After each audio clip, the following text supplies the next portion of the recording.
engaged.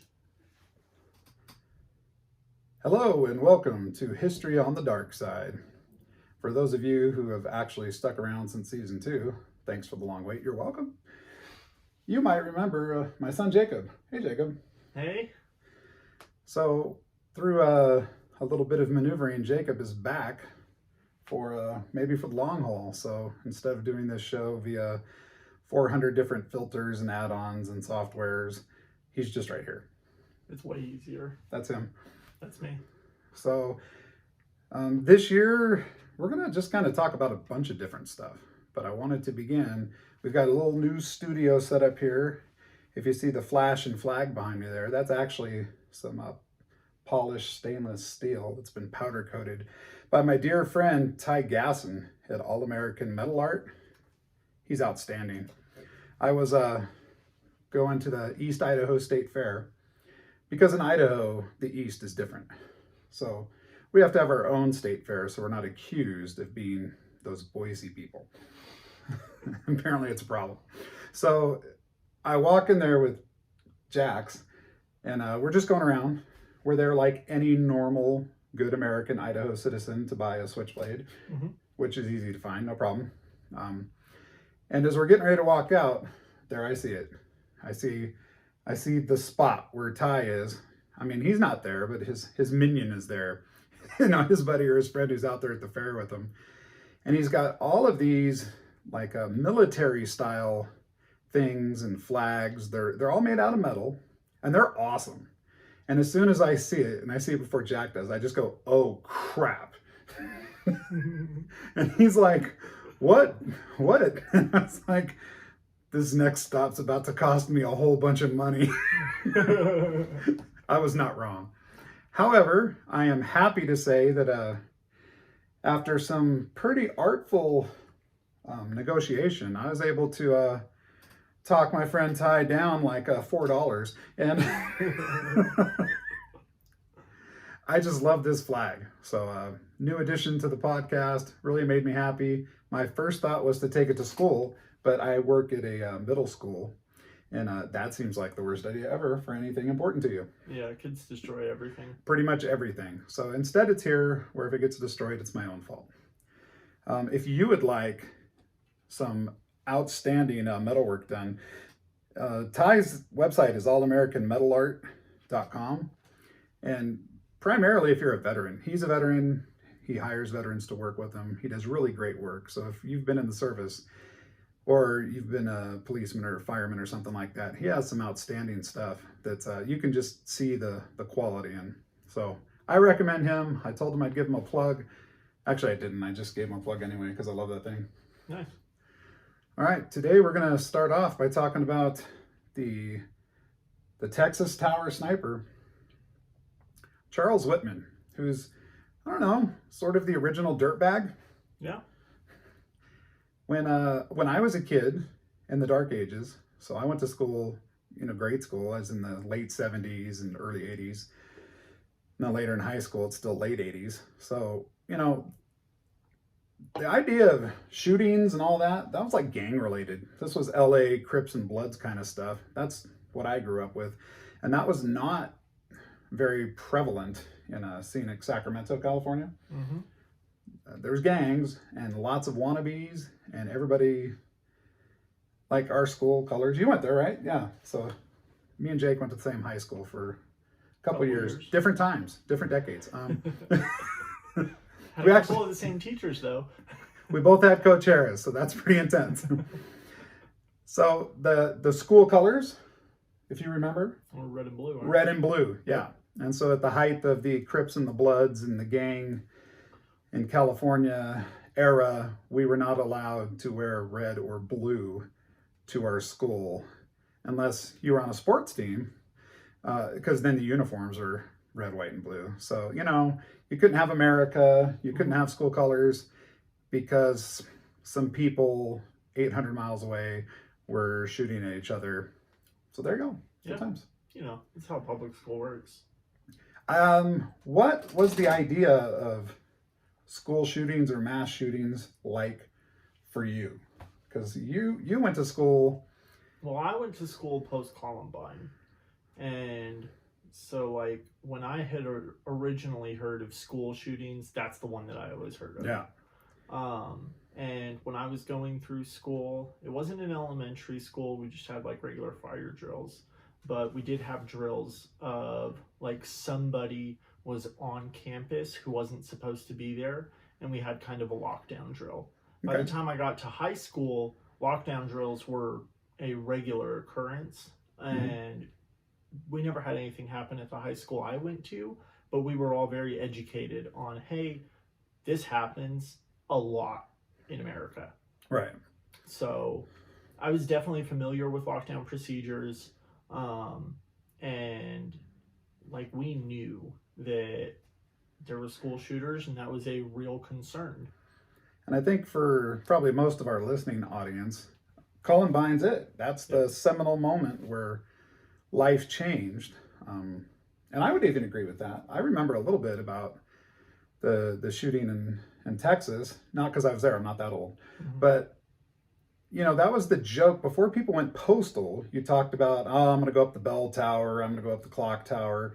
So that became kind of a cultural thing for, you know, just a saying that people understood, oh, I'm really frustrated and feel like doing bad things. And people said that in jest, like, oh, I'm just going to climb the bell tower. We did not really expect that anyone was actually going to climb the bell tower. But unfortunately nowadays people do. You know, I mean, it's even worse on the school shooting side. When I want to say it was like last year or the year before or something, there were more school shootings in the U.S. than weeks in the year. Yeah, that's a problem. And when, you know, kind of what we'll get into today is that it all maybe have started here with Charles Whitman. Yeah.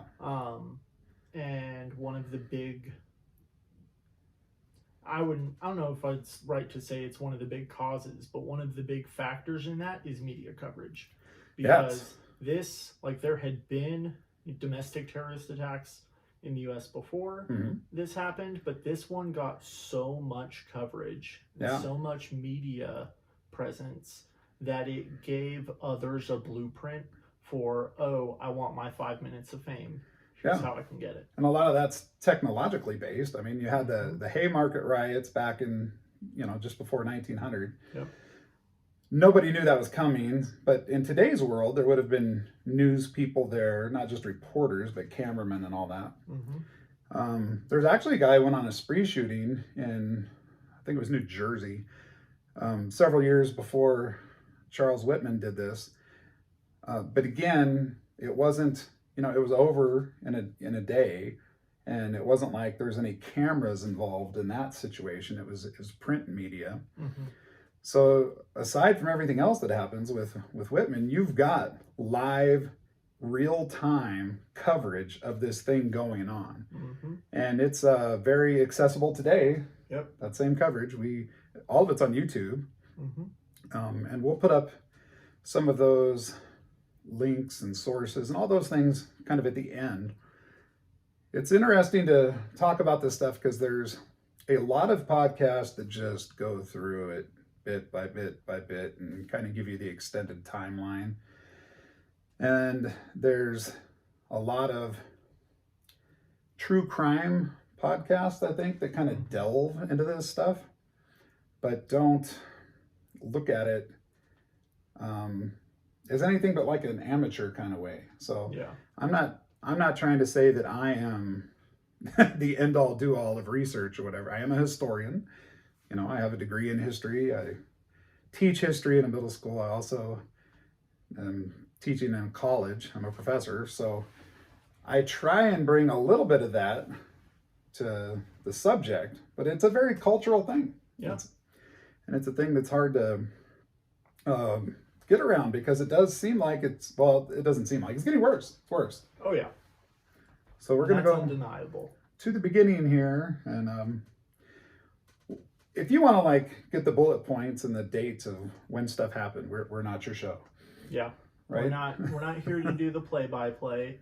Kind of on the true crime point that you were making, whenever I think about what this podcast is and what kind of content that we are going to convey, we have some overlap with topics that a lot of true crime podcasts might have, but we are not attacking these conversations with that approach in mind.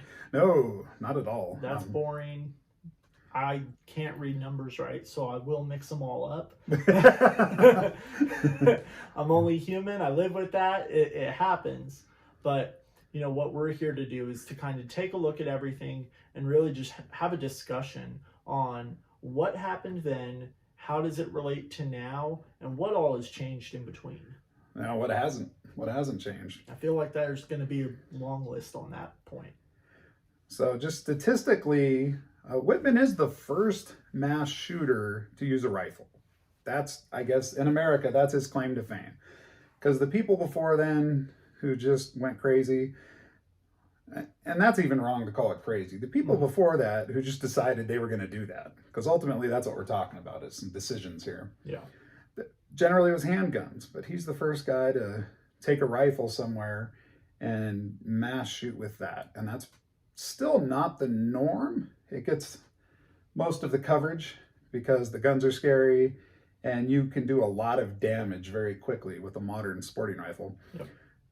The most common mass shootings are still handguns. 3 guesses as to why that would be. Easily accessible, easy to conceal. There you go. If I'm walking down the street with an AR, it's pretty noticeable. Yep. Now here in Idaho, this might not even raise an eyebrow. This is one of those states where you can legitimately walk down the street with the AR slung over your shoulder. And a lot of people, especially out here on the east side, they wouldn't even bat an eye. And growing up in California, that was not a thing. Yeah. That's a different mindset. I'm not here to say it's right or wrong. I don't know if it makes me feel more or less comfortable to think that some of my friends and neighbors are doing such things, but it's just different. So, what are some of the things about Charles's background that just kind of jumped out at you? Well, when you're looking at it from a shooter perspective, he's got the military background, so he has military training. The guy knows what he's doing. But even before that, he had, you know, his dad took him and his brothers out to shoot. And so they knew how to shoot. They were good at it. He did a lot of deer hunting and stuff. And then when he goes into the military to take his sniper test, he doesn't even get the rank of sniper. He gets sharpshooter, which I believe is one underneath that. Yeah. The best is expert. He did not. And I got to think he's ticked, right? He must be just like, what the crap? It has to be. Because it sounds like he's already kind of got a reputation as being a very good shooter. His dad, who's much maligned, it seems like for good reason. Yeah. He said that at 16 he could, I believe his words were, plug the eye out of a squirrel. Yep. So that's impressive. And another thing that really stands out about his background is that relationship that he has with his dad. For what seems like his entire childhood, his dad held him to the standard that he needed to be perfect. And that really, really comes out in a myriad of different ways throughout Charles's life. Whenever he's doing poorly in school, if things aren't going well socially, it really, really weighs on him. Right. And despite him only having like a 2.0 GPA throughout school, everybody thought of him as the golden boy. He was really, really charismatic. Everybody liked him, and everybody thought he was a straight A student because he had built up this image for himself in what seems to be a way to protect himself from not being perfect or admitting that he isn't perfect. And one of those things that I wonder about as a parent, you know, he gets tested. I don't know why, okay? I don't know why this happens. So he gets tested at 6 years old and has a 139 IQ. So that's very high, super smart. However, I have often thought me as a middle-aged man, I have no idea what my IQ is. I feel comfortable it's not 139. Yeah. Dang smarter than any sixth grader in any way. Like, it's just not a thing. So, you know, if that idea of an IQ test is reveals how much capacity you have to gain knowledge, to gain wisdom, then I guess that number matters. Yeah. But when the rubber hits the road, I mean, how much of it do you ever actually develop probably matters a great deal more than the raw number, I would think. Yeah. It's another interesting thought, just talking about the IQ test.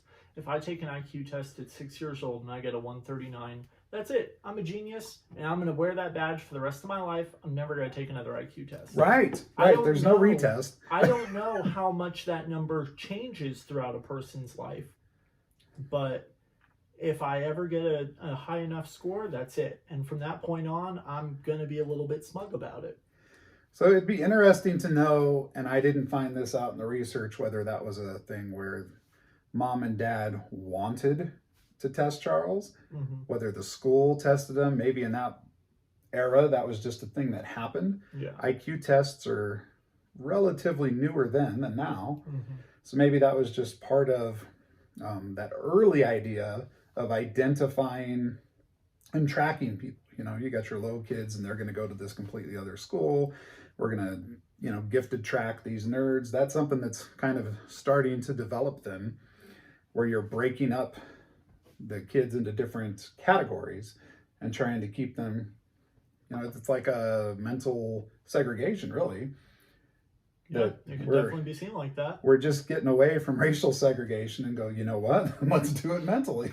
Well, even when I was in like 5th and 6th grade, they had like the GATE program. Right. And, you know, it's where the stigma within, you know, the students was that the GATE program is where all the super smart kids go. It's for all the straight A kids. And I don't know what they did there, but I know one day they built a catapult. And they were shooting off like water balloons at the school through this catapult. It was awesome. So I remember wanting to get into the GATE program, and I think that I had gone to my teacher. I went to mom or something. I was like, hey, what's up with this? I want in.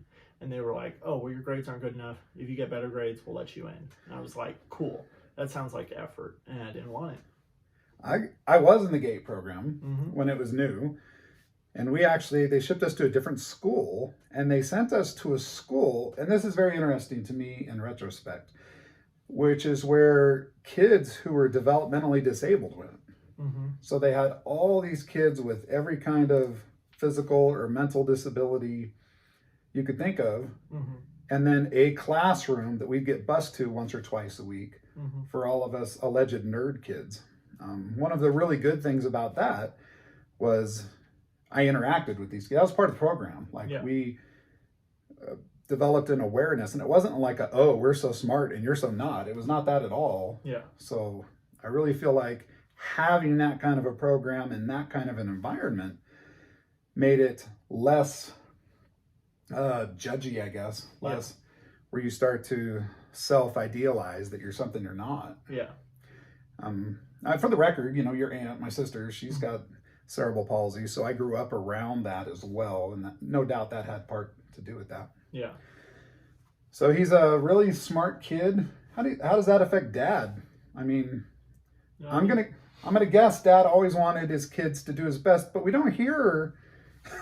It's funny, like there's not a lot of record about the brothers. So Charles has a couple brothers. He's the oldest. Yep. They both die pretty tragically. We can get to that more at the end if you want, but like one dies of complications from AIDS, one dies at a bar or something by gunfire. Yep. Crazy. So I'm gonna guess Daddy wanted this level of, you know, had this expectation of perfection for all of them.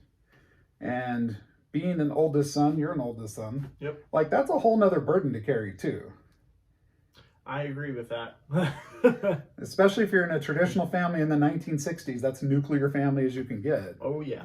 Like if you're the firstborn, you've got to not only be you, but you've got to set this bar for everybody. Well, and when Dad is already so beyond like his expectations are so high in, hey, you need to be perfect. And the first son is a genius at 6 years old, and kind of check marks off all these other boxes.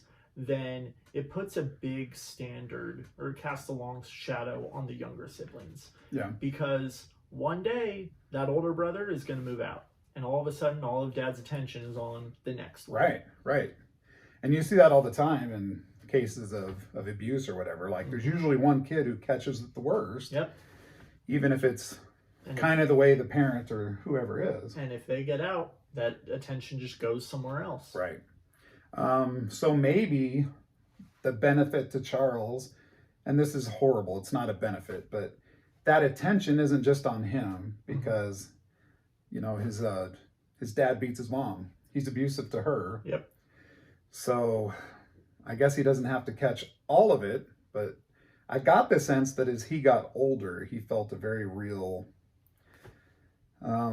need to try and save mom, to try and protect mom. And he absolutely adored his mom, and that really, really comes across throughout his life. By the end of his life, he had convinced his mom to leave his dad, and she moved out to Texas with him, and he put her up in an apartment, and he went to make sure that she was doing okay at work. He was taking care of her while also having a family on his own. And I think it's interesting you say that, because you see this a lot with when you have parents that suffer from addiction.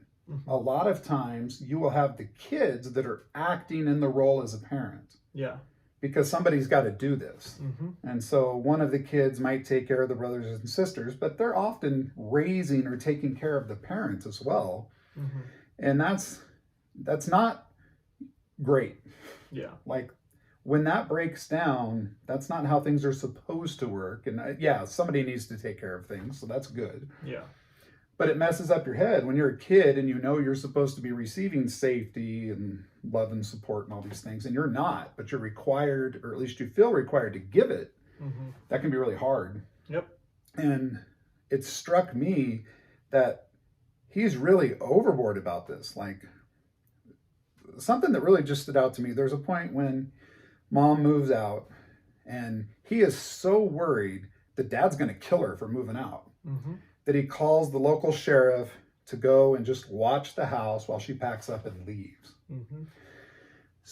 Interesting to me because he didn't go do that himself. So I don't know if that means mom decided she's leaving just all of a sudden.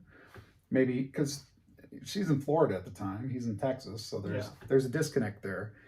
But that's a day or two. I sure get the sense that, if he wanted to be there to help out his mom, he's going to drop everything and go do that. I can't remember if he's in the Corps at the time or not. So if you're in the Corps, you can't just leave. Yeah, that's what I'm trying to remember. For most of his adult life, he was really, really struggling with schoolwork and maintaining his GPA just so that way he didn't get kicked out of school. Right. Or dealing with military stuff. He had enlisted in the military twice, and the first time he went, it was everything that his dad would have loved. He did a really good job. He got high praise. And the second time he went, it was the opposite. He had a lot of trouble with gambling. He didn't fit in the same way that he felt before. At this point, he was married, and he had really, really missed his wife. He missed his wife. He missed being in school. Yep. And I believe that this time things were escalating back at home between his dad and his brothers. And so he felt this crushing weight on top of his shoulders. Right. On top of everything else. Because one of the brothers moves out with mom. Yep. And the other brother stays out there and is actually working for dad. So you've got a real divide there. Yep. There's part of me that in reading his story and thinking about this, I don't think he would have gone out there to physically help his mom, even if he could. I think he's scared of his dad. It seems that way because he goes to great lengths to keep his mom separated from his dad. Right. But it's never with him like he wants nothing to do with that face-to-face encounter. Yeah. And you know, like when I was growing up, when I got in high school, I, like many 16, 17-year-old boys, was positive that I was bulletproof and I was some sort of demigod or something. No one could beat me at anything, and I knew everything. So I think this is common. I did not fear my father at that point. Now, later on, when I look back at some of the stupid stuff I ever said or did, I'm like, oh crap, my dad really could have hurt me bad in this instance. Yep. And he showed all this restraint not to, and I was just too full of myself to see it back then. Well, and that might be part of the big difference here, is that even though Whitman's dad was beating his mom, he still got some of the beatings too. Right. And so I doubt that he ever had a point where he felt like he was invincible. He always knew that he could get bruised, that he could get beat up. There's a story about how one day he goes out at night and he goes driving the car off somewhere. He went to some party. He got super, super drunk. He comes home at night. And it was just before graduation. Yeah, just before graduation. And his dad catches him and beats the tar out of him and like pushes him in the pool. Yeah. And Whitman almost drowns and dies that night. Somehow he had drug himself out of the pool and passed out on the concrete next to the pool. And that's where he woke up the next day.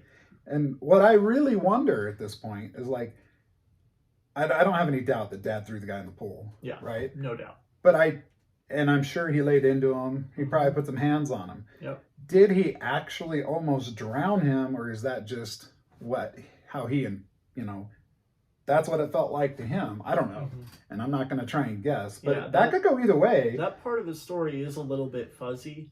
Because Dad's not talking about nothing. There's no helping him out of the pool. Yeah. Right? That's for sure. I'm done here. I'm going in the house. Yeah, crazy, crazy stuff.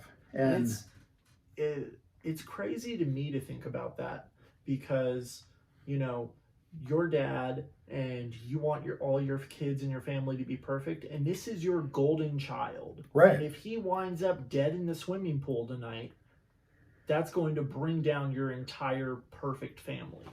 There's going to be people coming around. There's going to be people looking into the family. That's a huge, huge thing. But apparently at the time, Dad didn't care at all.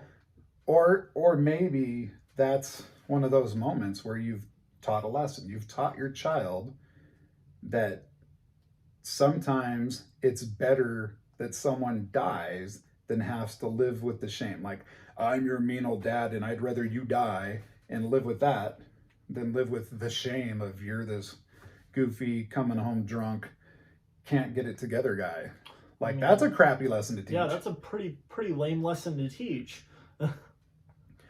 And as as I was reading about Whitman's background, David Pelzer kept coming to my mind. Pelzer, he wrote a couple books. The most famous one is A Child Called It. Mm-hmm. Or is it A Boy Called It?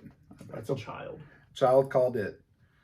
And he's super abused by his mother, and it's worse, okay? Far worse. It's worse because it's sustained, and she's actively turning the rest of the family against him, and he has to steal food at school just to eat, or he'll starve to death. Like, this is sustained, just evil abuse. Mm-hmm. And as an adult, and as he got older, as an older teenager, when he's trying to sort this out, and he's going through foster care and all this, he's got this point, right? Like, if you're abused, there's a point where, am I going to be part of this cycle of abuse? Mm-hmm. Am I going to continue that? Am I going to do something else with it? Mm-hmm. And I think that strikes me so much because when we see these school shooters, everybody's like, oh, I bet his parents were terrible. Mm-hmm. And oh, he's probably bullied. Maybe, but lots of people are. Mm-hmm. Lots of people are. I had good parents. I can't say anything bad about them. I do too. Well, yeah. I was going to make a dead mom joke there, but I'm going to fight the urge. I was thinking of it too. We'll save it for later in the season. But, I was bullied by neighborhood kids. I was bigger for my age, so I hung out with kids that were older, which meant they were faster and smarter and all that stuff. I got bullied quite a bit until one day, now I was bigger and now I'm smart too. And I was like, oh, I'm not getting bullied anymore. And I wasn't. Yeah. But that's not up to me, right? Like I happened. That's another part of like the school going experience.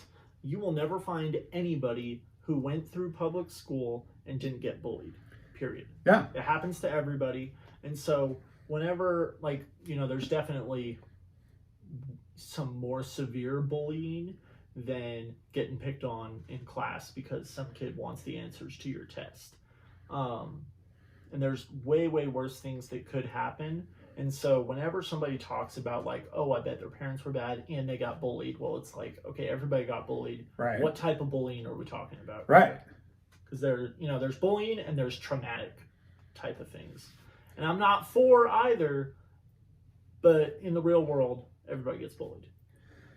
So our Whitman, he's like the youngest Boy Scout in America, allegedly. He got his Eagle Scout, I guess he's the youngest Eagle Scout, about as quick as you can do it because there's time connected to these things. And it might have been different in the 60s, but he does that. He goes on to be a scout leader as well when he's older. Yep. And in some interviews, I heard one guy that was just like, oh, it was kind of fun because he was a great shot and he'd take us shooting and we like that. It's my experience as a scout leader that boys like to do stuff like that. And being a scout leader thing, this all ties into he has to have this perfect image built around him. Right. Because at the time he didn't have kids, he's just helping out with the troop. He had gone out and done the Boy Scouting, and it seems like something that he would have absolutely loved, being in the outdoors, having the opportunity to shoot and stuff. And so being able to give back to the community in something that he's actually good at, that's something that he would definitely pick up in order to help bolster his personal image. Self-image or whatever. Yep.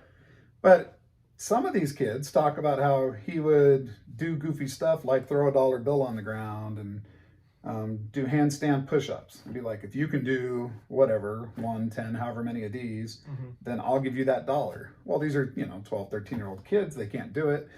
And so then he would like snatch up the dollar and laugh at them. Like there's this weird low-level sadisticness that's apparent, but it's in that whole gray area of like, is that, he seems like a nice guy, but he's a little kind of odd things. Yeah. So there's that going on too. When he is in the military the first time, he helps a guy who like crashes a Jeep or whatever. He like lifts the Jeep and saves this guy basically by himself. So again, there's a point where he's not constantly what we would call evil, right? No. He's certainly not constantly good. He's not constantly trying to. And even some of the things that are good, why is he doing them? Why does he protect mom the way he does? Is it because he's concerned for her safety and he loves and wants to protect her? Or does he have this misguided relationship reversal and it's chewing him up? There is a lot going on with this guy. Because that relationship that he has with his mom, where he's trying to take care of her, does not translate to his brothers. He cares about his brothers. He wants what's best for them, but he's never gone out of his way to protect them from dad. Right. So interesting. And, if you are not familiar with this story, mommy's the first person he kills. Yep. So it's not like it's all unicorns and flowers or something. This is rainbows. That's what I was looking for. I forgot the word rainbow. As you get older, sometimes you forget things. There are other problems. We'll save those for another show. We'll have a whole episode, the 50 things that get worse as you get older. Let's just never have that Number episode. 1, you forget rainbows. What? So when it really starts to go bad, there's some key things that seem different. There seems to be some escalation of the violent or aggressive tendencies. So when he's back in the military, he's gambling, but he's also loan sharking. Yep. And what he gets busted for is he's shaking down somebody who borrowed $30. It seems like related to his gambling, and then he wanted him to pay back the 30 plus 15.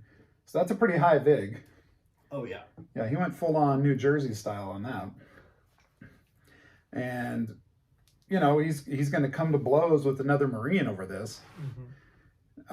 Obviously, if you're in the military, you would think you're going to maybe be a little more aggressive anyway. And the Marine Corps certainly has that they're perceived as being maybe the most aggressive. But it's also, you can't mess around with other people, and because they're going to tell your sergeant you're screwed. Yep. Like, however you're going to be, you have to take care of your brothers, because you will get in trouble, and he sure did. Yep. He got popped 2 ranks for that, which, I think you spend some time in the brig, you get dropped down a rank. It seems like if you're going to get popped down 2 ranks, that's a big deal. We're going somewhere now. Yep. And we're going down fast. And at the high point, when he went to school the first time as part of a scholarship program, the military's paying him to go, because if he gets this degree in engineering, they're going to make him an officer when he comes out. Yeah. And then that's got to be what he wants. So now you went from potential officer to busted back down to private. It's all bad. And that first time that he's going to school for architecture, he's going to school, and that's the time that he meets the woman that's going to be his wife. Yeah. I forget her name. Kathy. Kathleen, but he calls her Kathy. So they, he seems like he was a very social guy. He was really good at dating. And so it seems like he had been going around dating, a bunch of different girls, and he found Kathy, and he really, really liked her. And it was shortly after they had met that they got married. And then by the time that things start going south in school, and he's at risk of losing his scholarship and in turn his officer position, that's when he decides to re-enlist in the military. Well, it wasn't even re-enlistment. When he lost the scholarship, he was, quote, out. He wasn't really ever out. He's in the military, but he's allowed to go to school because they want him when he's done with school.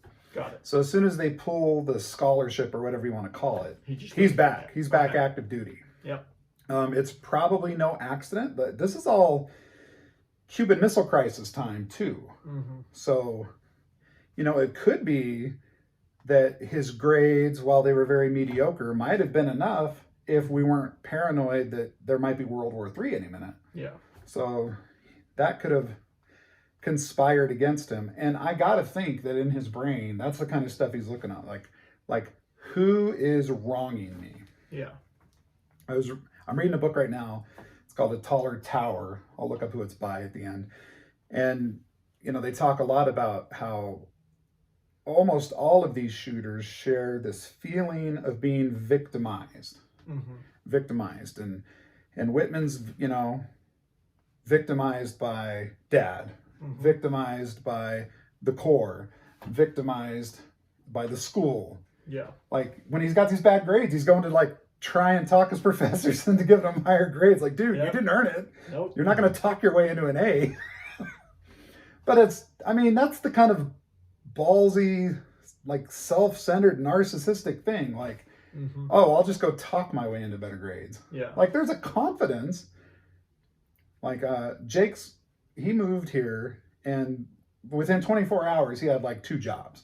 Yeah. I was like, what the crap, dude? It was actually one of my most impressive feats I've ever done. It was tight.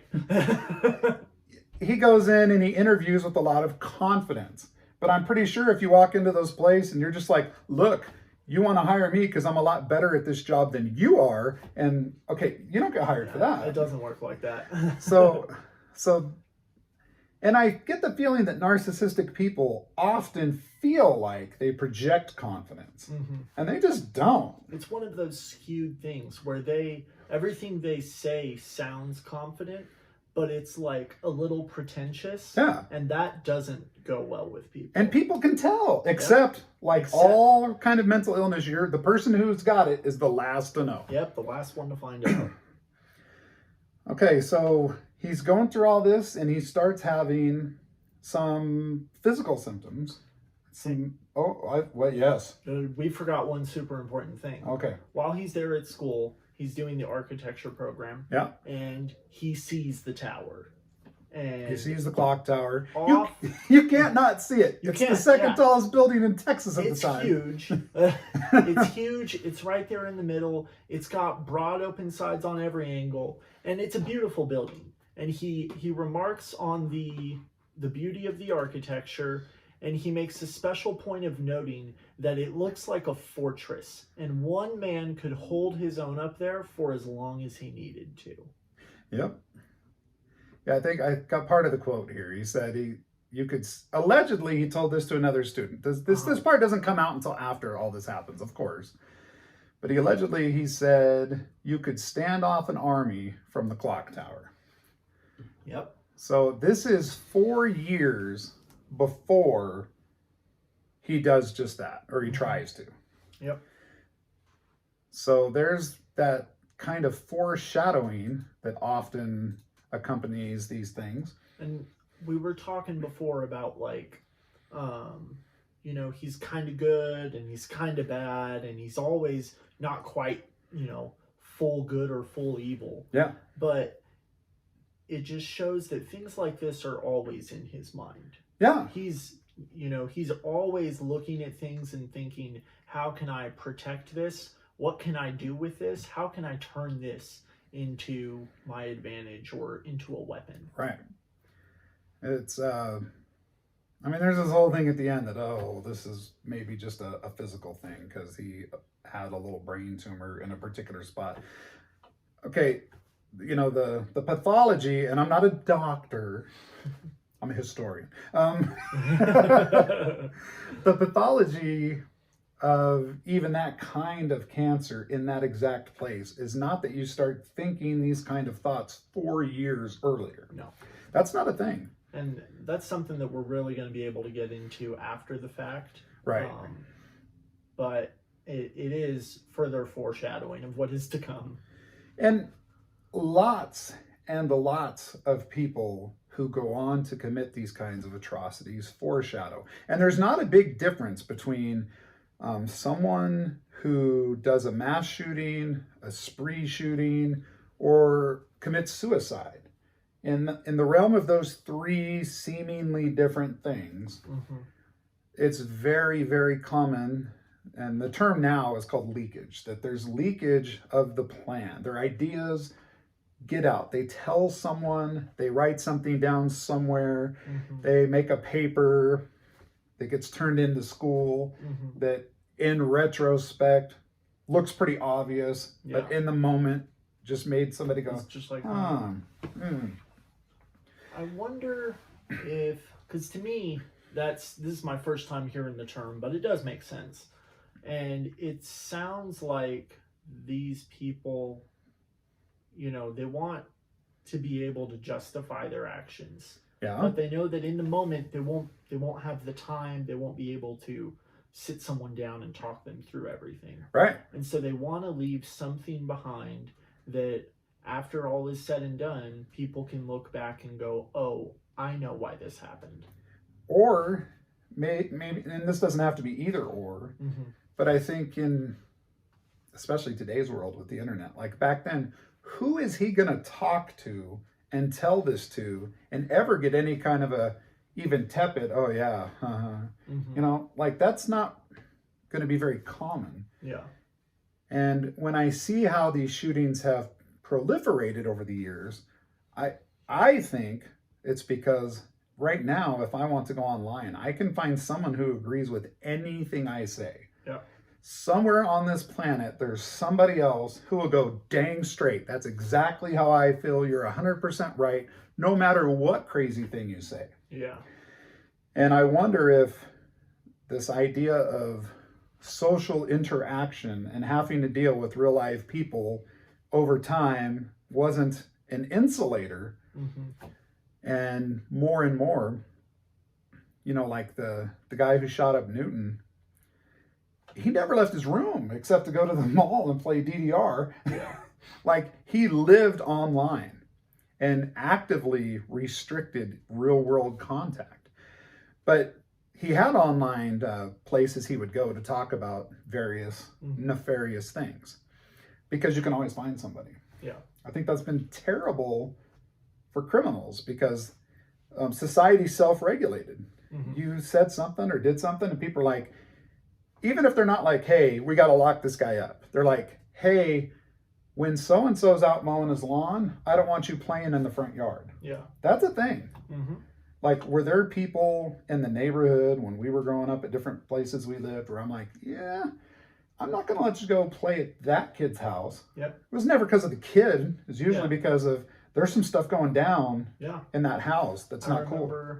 I remember, you know, growing up, and like anytime I wanted to go to a friend's house after school, I'd have to tell my friends, I can't come over until like my mom and dad come meet your parents. Right. And mom would shake you down. Mom would shake them down, yeah. She would go over there, full on interview. She's doing background checks. Mom did not play around. Mom had a real investigator nerve. I would maybe go by and just make sure the house isn't on fire and you're not actively shooting up heroin. Yep. Like, if you manage that, I'm probably okay. But mom had a much higher standard. And that's a good thing. That is a good thing.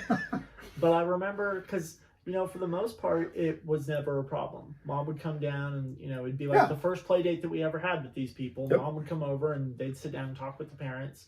And to me, it didn't matter, because it was just, my mom's got to meet your parents. And then there was the one day where, you know, we're done with the play date and I go home with mom, and in the car on the ride home, mom says, you're not allowed to go to that house. They can come over to our house all they want, but you cannot go there. And that was always the thing. They can come to us because we know what we're going to provide for you and this other kid. Like, and sometimes that would be the whole thing. Like, I'm not even as worried for you as I know this other kid needs a safe place to go. He needs a place because he's in hell. I can remember, and it's tough being a parent and seeing that, because you're like, you know, when things are bad, but they're not like, I need to call a cop, somebody has to get arrested right now bad. It's a crappy feeling as a neighbor and a friend. You're like, oh, what do I do? Yeah, so there's that. But he tells people, you know, that's allegedly 4 years beforehand. And there's other people. Like, in today's world, it's, you know, if you see something, say something. And that has nothing to do with school shooters. That's a post 9/11 thing. It took that for America to go, whoa, sometimes stuff that looks wrong is wrong. And 100 years ago, people knew that naturally, and we called it common sense, and we called it intuition. And somehow we've talked ourselves out of that. Like, if somebody gives you the creeps, you should probably maybe not hang out with them. Well, it might also just be that we've kind of gotten ourselves to the point where it's like, I'm going to mind my business, you mind your business. Right. And as long as your business isn't like up in my way and affecting my life, then I'm going to stay out of it. Like, because there's like, we don't want to feel like we're nosy people. Right. And we don't want other people to go around saying that we're spreading gossip or anything. But especially in these like kind of small interactions in big public places, like at an airport, you know, I don't know any of the people there. Right. I'm not going to have any conversations with any of the people there. And so when I see something weird, normally I would just ignore it. But now you know, after 9/11, if anything happens in an airport, you go tell somebody. Right. And again, it comes down to that idea of security and self-segregation. Okay. And I don't mean that in any kind of like racial or mental way, but like, if you feel like somebody just is off for whatever reason, individually, then you keep you and yours away from them. And then, whatever they're doing, that's not the best. Because if they're doing really bad things and hurting other people over there, you didn't help. But, I mean, there's only so much you can do to help. So I guess that's especially with these things, that's where do you land, you know? But he's got other leakage. Because, okay, you know, what do we do if somebody said that at school today? Well, we'd tell you know, if you're in grade school, elementary school, high school, you're going to tell the school counselor. They're going to pull this kid in, and they're going to do some kind of threat assessment. Right? Well, and that Whitman chooses to go see a psychologist and try and work through, because he's got all this stuff going on. That's not super uncommon. It's super uncommon to have somebody who ends up committing suicide or doing some of these atrocities continuously going in therapy with somebody. But it's not that uncommon that they do once or twice and then they just kind of like, hey, I gave that its chance. Yeah. They failed me too. Yeah. Now I can be a victim of that whole system. So, you know, he goes to the school shrink and says, hey, the bell tower again, there's no bell, the clock tower. Oh, fun fact, do you know this? So this thing's a library, right? The clock tower? Clock tower's a library. That makes sense, because he was always studying there. And when it was built and when it was first done, this is nuts. The librarians were downstairs. You know, you would look up in the old Dewey Decimal card system, find the book you want, and you never went upstairs to get the book. They had like people who worked in the library on roller skates that would zip around whatever, get the book, put them on a dumbwaiter, and send them down to you. Dang. That can't be that efficient. That's cool. But if those policies would have been in place, surprisingly, this probably would have never happened here. This was going to happen somewhere. Yeah. Because people who want to do bad things generally want to do bad things. Though there is a lot of science that suggests that those bad things are tied to specific places. Back to the Newton shooter. One of the things that may have set off his timing to do what he did is mom was talking about moving again. And he had already sort of idealized that this is the spot I would do this. Yeah. So there's some association with the proximity of an actual physical location and many of these things. And it's not particularly random. That kind of makes sense when you think of like they've decided they're going to do this heinous act because they're going to make their mark on the world. Right. And if they're going to have all of this value in their mind about what they're going to do, you would think that they are going to think about where they're going to do it at. There's logistics involved. Right. They're going to plan it out. And it's almost like the writing's on the wall for them. Right. That this is where it's at. At that point, they probably feel like this is the only place that I can do it.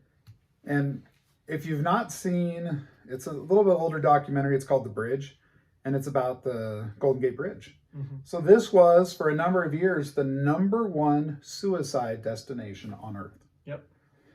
And when they put up the nets and the barricades so you can't just jump off the bridge anymore, the number of suicides went dramatically down, which makes sense. Well, you can't jump off anymore. But the number of people who were planning to commit suicide, but once the bridge wasn't available anymore, didn't. That's a real thing. Like once the location was taken away from them, their whole entire plan kind of fell apart, and they didn't just, I'll just kill myself another way. You see that a lot with like people who, it's one of the questions. I mean, they teach us this when I'm working with the kids in school, If somebody says they want to hurt themselves, that's an issue. They want to hurt themselves or others. If they have an idea of what they want to use to hurt themselves, if they have a plan or a place, that is a much bigger issue because you're down this spectrum, you're down this line further. Yeah. So I guess another thing that's interesting to me is this idea of where's the point of departure when, okay, I have thought about this in whatever level, but now I'm past that and I'm actively doing it. And I think there's several of those markers along the way. And I think one of them is that time, place, what am I going to use? For many, what, when, where, how, why. Yeah. When I have a legitimate plan, okay, I've moved past the planning stage. I have crossed that Rubicon. And the ability to intervene is, I mean, the time frame is going to get shorter, Mm-hmm. and effective intervention is going to become less and less likely. Like, I think all the way up until you're done with that part, Mm-hmm. maybe you can actively change these people and help them and kind of steer them away from things. Yeah. And I feel, in my very non-trained, not a counselor, not a psychiatrist mind, Mm-hmm. that when you've crossed that, like from the public perspective, at that point, all I want to do is mitigate the damage. All I want to do now is keep you from hurting others. Yep. Because you're in, and I don't think I can save you anymore. Yeah. I don't think it's, and you know, I'm so happy if somebody can prove me wrong and say, hey, I was already further down the road than this, and I got turned around through psychology, religion, a good friend. I don't care. That's great. Yep. But my gut is, and you know, my very non-official research Mm-hmm. is that when you've crossed that point, you're realistically about damage control. Yeah. And that's not something I see teaching in a public school. No. Like, when a kid has something happen, and it's crazy to me that this stuff happens in junior high, like, my mind is blown by that. Yep. But it does. And when kids come back into school after having said that they're having these kind of thoughts or these kind of issues, and it's already past that point where, you know, thankfully I've not ever had a kid who came back from a legitimate suicide attempt that I know of, but I know that that's happened. I don't teach every kid in the school. Yeah. At that point, like, the system is not concerned. They're still trying to save this kid. Yeah. And their emphasis, in my opinion, is not on the rest of the school. Like, it's a problem. Mm-hmm. I think it's a societal problem too, because we get tied up in our ideas of rights and freedoms and independence, and we don't want someone locking us down for a day, a week, or taking our stuff. Yeah. And I own guns. Mm-hmm. I like them. Yeah. They almost never come out of my safe. Mm-hmm. I have a permit to conceal carry when I don't need one in Idaho. I never do. I have never concealed carried a gun. I don't know. I'm okay with that. Yeah. But even liking them and owning some, like, there's got to be some kind of way to limit people who we realize are somewhere on that spectrum. Like, at some point, like, it's not worth the risk to everyone else. It's just, it's not okay. I think that ties in really well with something that Whitman did right before going out and doing his shooting. And that is that he went to the gun store and he maxed out his credit card. Right. Yeah. He went in, what did he buy? He bought a new rifle, he bought a knife, a shotgun, a knife, and like 700 rounds of ammo. And some spam. Do not forget the spam. The spam is going to come up because that is a big talking point. Yeah. Yeah. If you listen to the True Crime podcast, they're all over the spam. All about the spam, but the spam makes complete sense to me. But before we get to that, just he went, you know, I don't work for a credit card company. I don't know how much monitoring they do. I know that if I'm going to use my credit card out of state without telling them, they're going to call me and make sure that it's me, make sure it's not fraud. Right. So is there a phone call when somebody goes down to you know, the ammo or a military surplus store and drops $7,000 on guns? Well, I mean, you could do that at Walmart and you wouldn't know what it was on. Okay. So should there be something? No, I don't know. Maybe that's... I don't know. Maybe that's a piece of it. And I mean, if that conversation does happen, my creditor calls me and says, "Hey, we just noticed you had a big purchase at, you know, Cabela's. Are you good? Is this you? Are you getting into anything this weekend?" Then, I mean, it probably isn't that hard to BS my way through that conversation. Sure. If I've made up my mind. Right, right.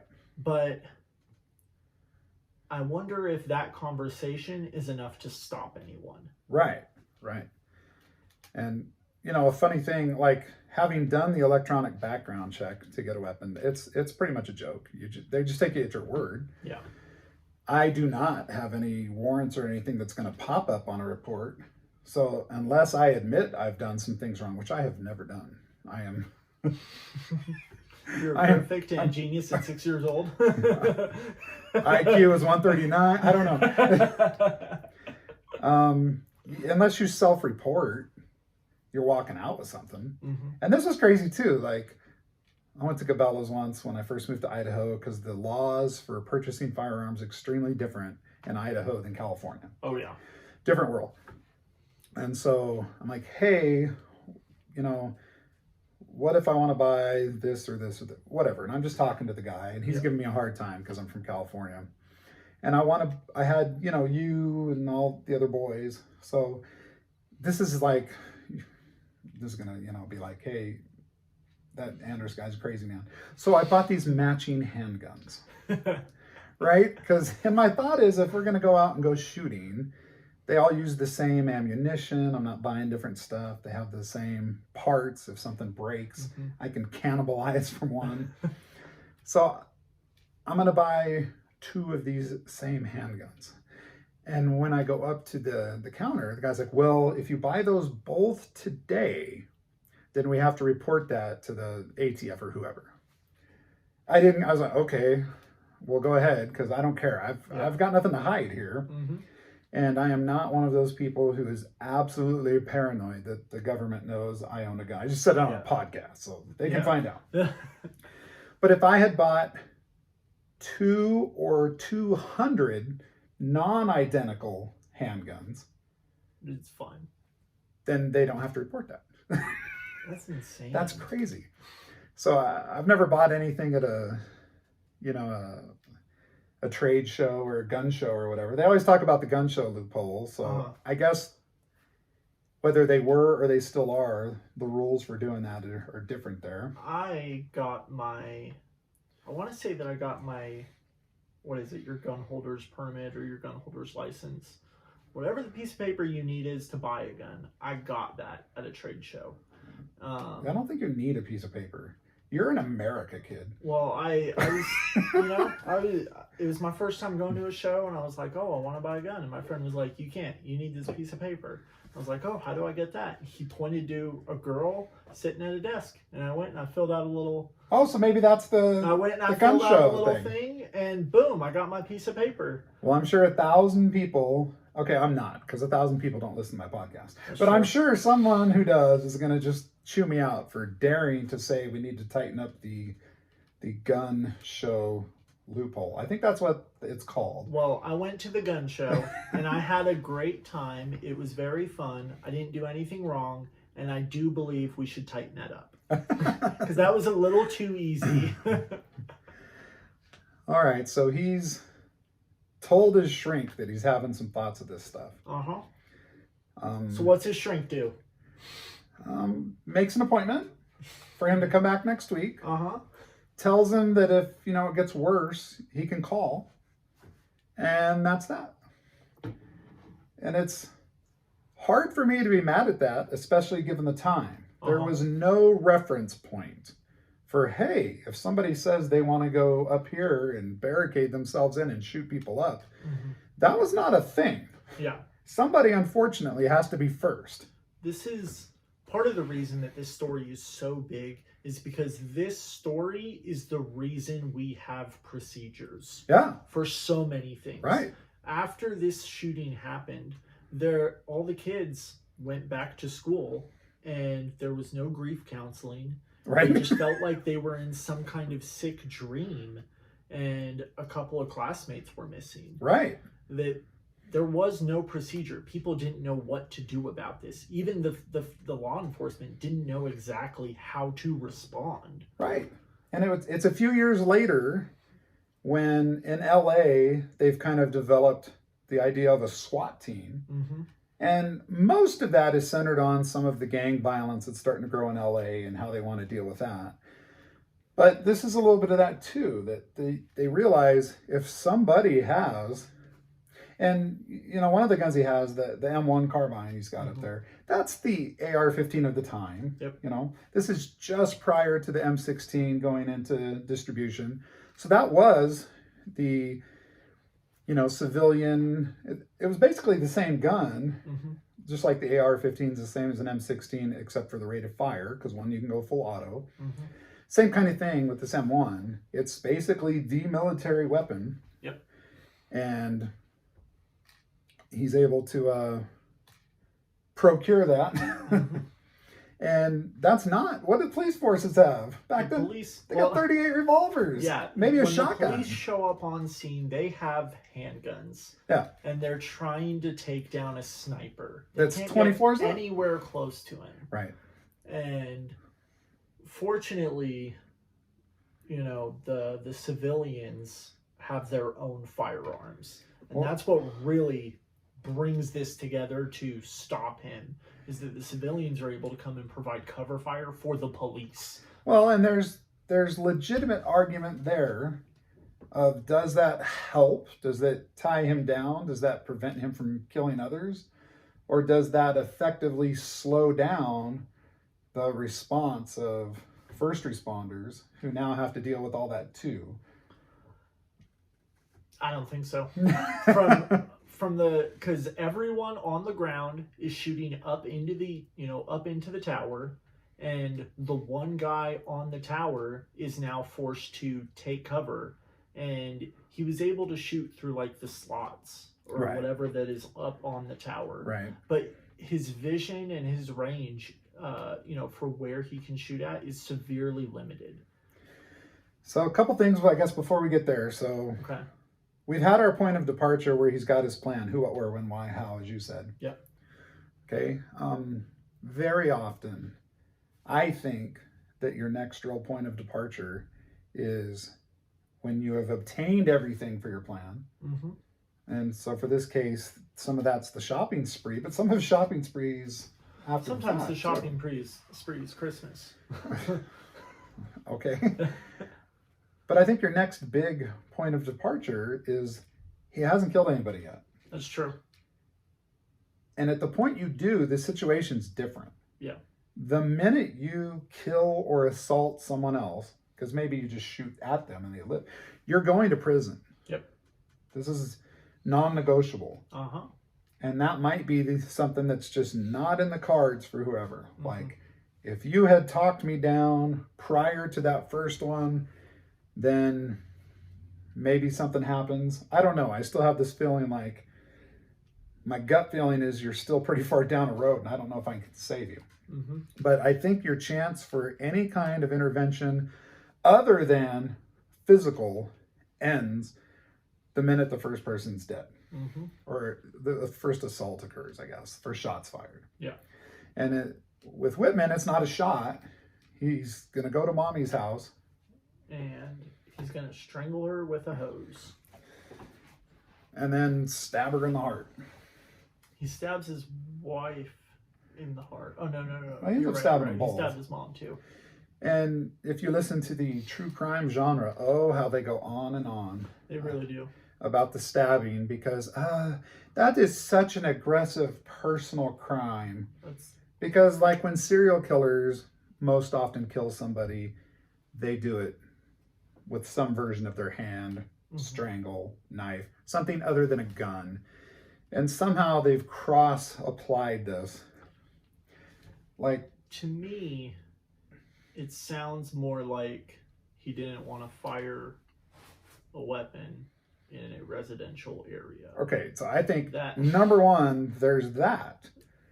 But I also think there is, and this is going to be this whole weird journey here, right? So when your mom's sick, okay, and she's bad, she asks me, hey, if I ever get to this point, I'm done. Take me out.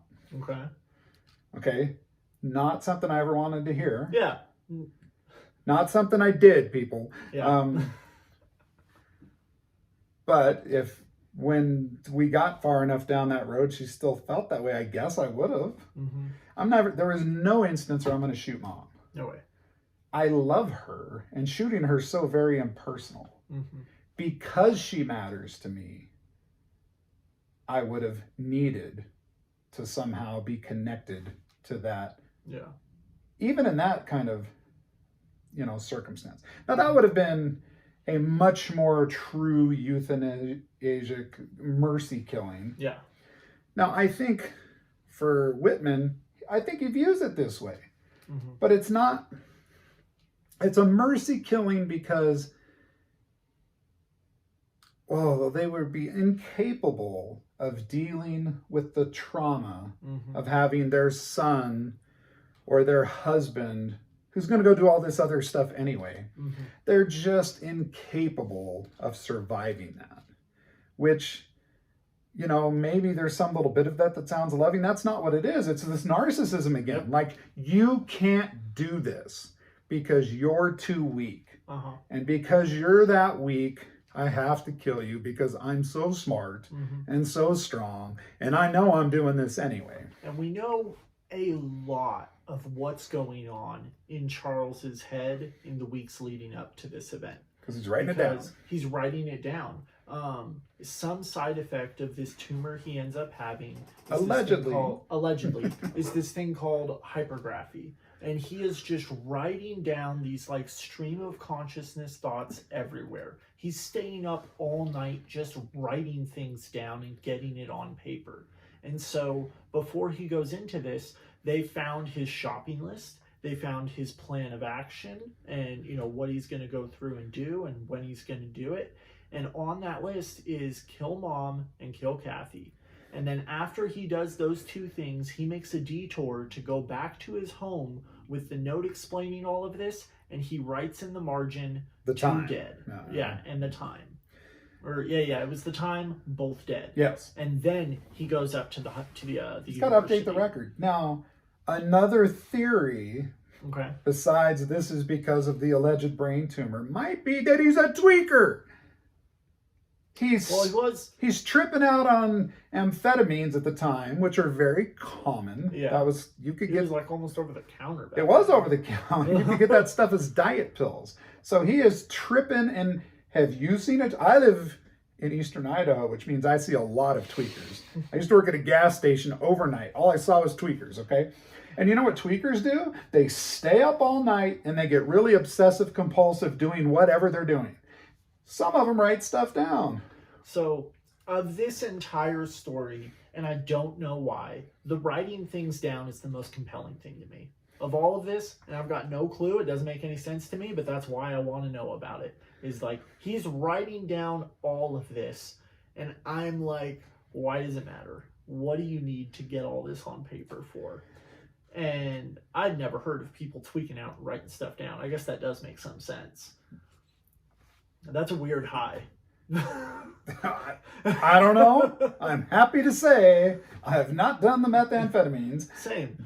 So I'm clear of that one. But unfortunately, I've seen what they do to some people. Yeah. And, in our world today, these are people that are up all night just texting constantly. Yeah. That's the same thing. And it's that same kind of mental state of somebody like Ted Kaczynski. He writes his whole doggone manifesto. That's not because I'm so smart and I want people to understand what I'm doing. That's because I think I'm smarter and better than you. And I need somebody to affirm me. But if I have one of you affirm me, it's not really going to matter because you're not important enough. So I will affirm myself. I'm telling you, like, narcissism's a bad deal. Man, who'd have thought that narcissism and paper go together? There you go. There you go. So the next time you see someone doing origami, you might question, what are their real motives here? The next time you see your spouse writing a shopping list, you'll always know. They think their shopping list is better than mine. Because I wrote it. So Whitman kills Mom. Leaves a note for the neighbor, right? Or was that with the wife? He leaves a note on Mom's door. Because the neighbor checks on her. The neighbor checks on Mom and she has to go to work the next day. But he calls out of work for her, says she's feeling sick, leaves a note on the door so that way when the neighbor comes to check, he won't come in. He also tucks Mom's dead body into bed. Yeah. Yeah, and it's interesting because when they show the crime scene photos of Mom, she's tucked in. Yep. Now, the stated record is that he did the same thing for Kathy, but when you see the photos that are all over the internet of Kathy, it's after these covers have been removed and it's this puddle of blood, gross thing. Thankfully, this is a black and white photo, so it doesn't look as bad. I'm not linking anything to that. The only thing that, like, to me, the thing that makes the most sense, especially for Mom, is that if he was afraid dude was going to come into her apartment, he needed to tuck her in so that way, dude would just think she's asleep. Right. That's the impression I got off of that. And that's, he just loves him and he's trying to make him comfortable because, I mean, maybe, but probably he's just a jackhole who's trying to make sure he gets away with part 2. I also, because he doesn't seem like the type of guy to hold value or to hold much value in the body after it's already dead. Yeah, he's been done through the military. Yeah, he's seen dead bodies. He's about to go and commit a mass murder spree. So once the soul has left the body, I don't think he really cares for what happens to the body. Well, he was an altar boy too. He was an altar boy. Fits in with that golden boy perfect image thing. Which is crazy that people are like, oh, he was such the golden boy. That's kind of the mythology that's surrounded him. He's just some whack job. Yeah. Who had a pretty high opinion of himself and who chose to react very negatively to some agreeably negative life events. Yeah. But I think that a lot of these things that he reacted negatively to, if he had just admitted that he wasn't perfect, then it would have been easier to live with himself. Yeah. So. All right. So he's 2 down and he hasn't even fired a weapon yet. And here's my big thing. If you're really so very concerned about Mom, if so much of what's wrong with you is tied up in Dad, why didn't you drive your happy butt to Florida and go deal with your dad? Yeah. You know why? Because you're scared. Yeah. Terrified. So you're too scared to face your fear, but you don't have any problem choking out and stabbing and shooting women. Yeah, you're a real hero there, Eagle Scout. Yeah. I have a low opinion of Mr. Whitman. Well, that's a good thing. I hope so. Have a high opinion of him. He's not my favorite. I do not have a favorite mass shooter, by the way. Not a thing. I don't either. Some people do. That's so crazy. Like, that might be a bad sign. We should interview one. Bring him on the podcast. No, we should not. Hey, dude, what's your problem? Maybe someday we'll bring Gideon on the podcast. That'll be interesting enough, but that'll be wild. It has nothing to do with mass shootings. I will not know what we're talking about. Of all my kids, he's got ideas about everything. He's something else. Okay, so he's gonna sneak in to the tower. Okay. Sort of disguised.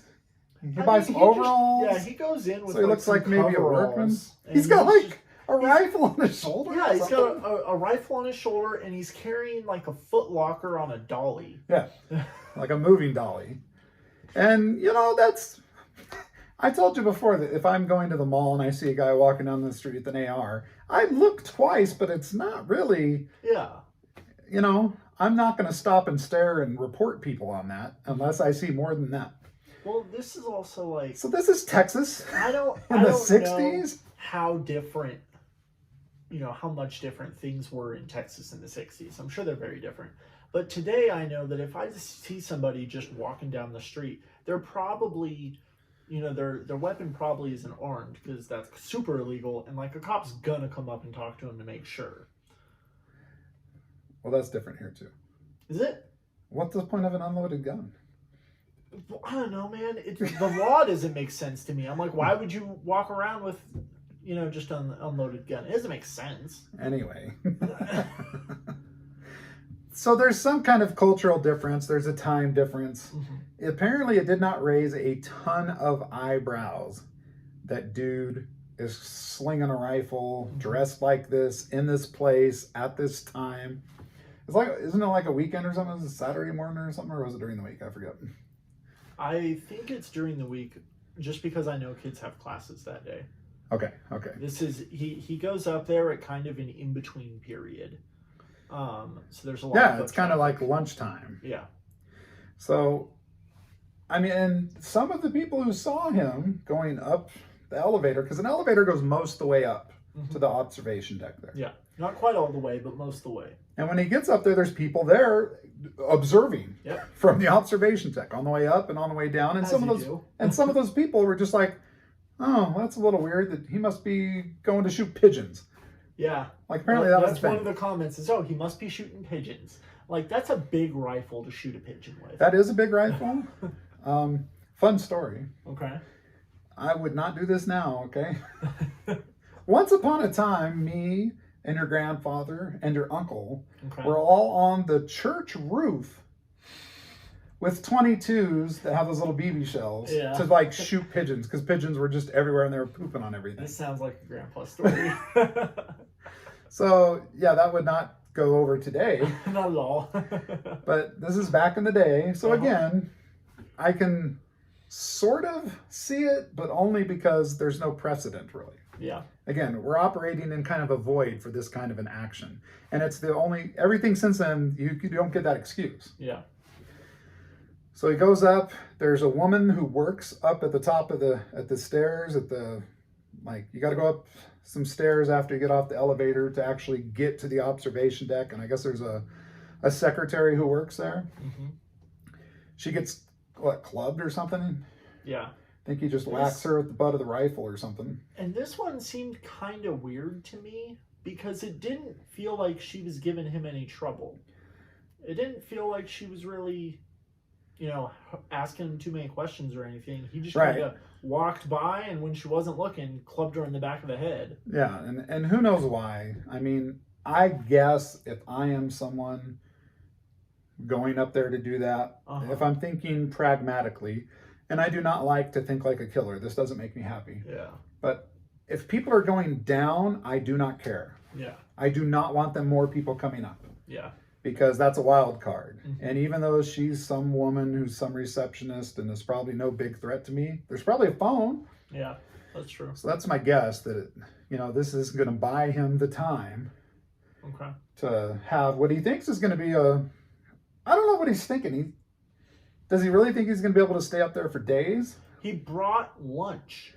He did bring lunch. He brought He brought this toilet is the paper. spam thing. This is the spam thing. Everybody's freaking out about why he brings spam up there. He brought the spam because he said before one man could hold off an army.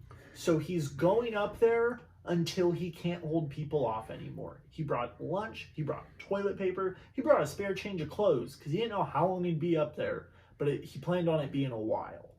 And I think there's a lot of similarities there with the Vegas shooter. They're both up high. They're both planning for the long haul. I think the Vegas shooter knew he was going to end up dead probably in hours, if not minutes. Yeah. And I just wonder what the life expectancy of, in his self, how long did Whitman think he was going to be able to actually hold out up there? Yeah. Like, brother's got to fall asleep at some point. Yeah, right. It didn't say he took his Dexedril or his amphetamines up there with him, but maybe he did. I don't know. Maybe he's all looped up. I feel like that was the wrong button to press. That was definitely the wrong button.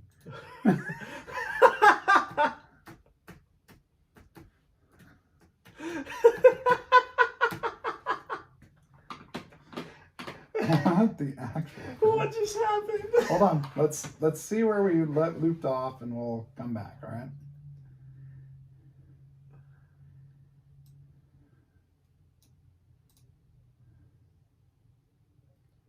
Okay, cool. So we're right there. Okay, so we're gonna cut it. It looped up because that's crazy. What did you press? The wrong button.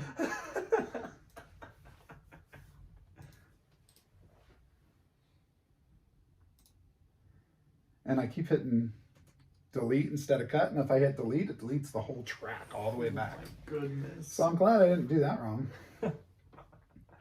So we can pick up right from there, all right? Yeah. I'll leave.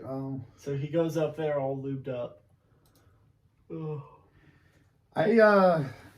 I don't know. I don't know how long he thought he was going to be able to pull this off. They also love to talk about how he had, 1,000 rounds or 700 rounds of ammunition. If you've got that many weapons, that's basically a box of ammunition for each weapon. Yeah. So I don't put a lot of stock into counting the number of rounds somebody has. One thing that does matter is how many of those rounds could he offload in a timely manner. Okay, so he's not up there with a modern sporting rifle, and today you got 30-round clips or 100-round drums or even handguns that hold, 19 or 21 rounds or 17 rounds, whatever. He doesn't have those because that's not a thing. So he's going to be doing a lot of reloading, and I think that's probably why he has so many guns, right? He's not going to reload. He's going to switch from gun to gun to gun and not have to reload until he has to. But his rate of fire is pretty impressive, actually, because in the first 3 minutes, I forget the number, but in his first 3 minutes of opening up, he nails 7 people or something. And this is common with most mass shooters. The first 3 minutes is when you get the most death, because what happens? Because when people are shooting for 3 minutes, there's the panic. Nobody knows where fire's coming from. Right. But then you start going somewhere else. Yep. I'm going to run. I'm going to hide. That's time that police start to arrive. So in all of these mass shootings, those first few minutes are the most deadly, typically.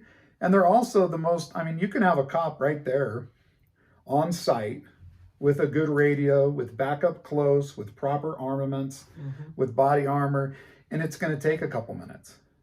This is the biggest issue with the theory of how do you stop a bad guy with a gun? Russian. With a good guy with a gun. Yep. So that theory, it happens sometimes that way. Yeah.